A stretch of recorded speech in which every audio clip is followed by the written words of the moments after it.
Ratusan mahasiswa dari Pergerakan Mahasiswa Islam Indonesia Jawa Tengah menggelar aksi unjuk rasa di Kota Semarang. Gelombang protes se-Jawa Tengah ini membawa rapor merah berisi 4 tuntutan krusial, mulai dari stabilitas ekonomi nasional, persoalan legislasi, hingga pelemahan ruang sipil. Pada sektor ekonomi, PMII menyoroti lonjakan harga BBM dan melemahnya nilai tukar rupiah yang sempat menyentuh 17.800 per dolar AS.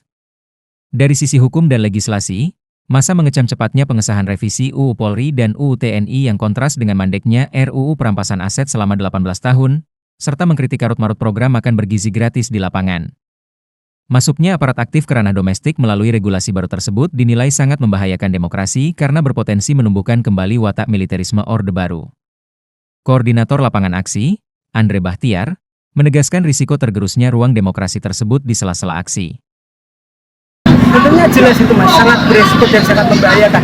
Wong kemarin sebelum undang-undang TNI dan undang-undang korupsi selatan itu sangat bahaya, apalagi di sini TNI ataupun Polri aktif diberikan izin untuk masuk ke ranah sipil, pasti akan terjadi yang namanya Orde Baru kembali. Itu nggak bisa dipungkiri. Nanti mesti pendekatan semi militer. Masa penerima beasiswa LPDP S2 harus ikut pendidikan wawasan kebangsaan, harus beres-beres, padahal kecintaan kita terhadap nasionalisme kita itu kan nggak bisa dihitung dari bagaimana kita baris-baris, bagaimana kita siap, kan nggak seperti itu. Artinya ini sangat berbahaya terhadap ruang-ruang sipil bagi masyarakat umum. Selain mengawal isu dui fungsi aparat, Kopri PMII Jateng juga menuntut transparansi kebijakan pusat di daerah, termasuk mendesak ganti rugi atas dampak pemadaman listrik bergilir oleh PLN. Ketua Kopri PMII Jawa Tengah, Betari, menyatakan bahwa kinerja para menteri layak dipertanyakan jika kebijakan yang diambil tidak berpihak pada kesejahteraan rakyat.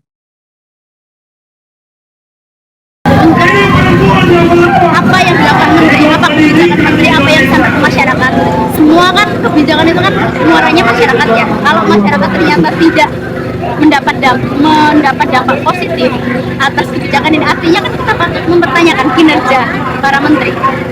Sampai bahkan sangat mungkin kalau kita menuntut para menteri untuk mundur karena berkaitan dengan kinerja yang tidak beres. Maka dari itu segala kebijakan perlu kita kaji berkala.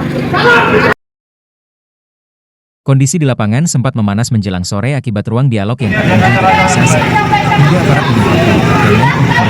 menyebabkan situasi akhirnya mereda setelah perwakilan pemerintah daerah menemui mahasiswa untuk mendengarkan pembacaan tuntutan secara langsung, sebelum akhirnya massa membubarkan diri dengan tertib pada pukul 18:15 WIB. Ivan Aditya Maulana melaporkan dari Kota Semarang, Jawa Tengah.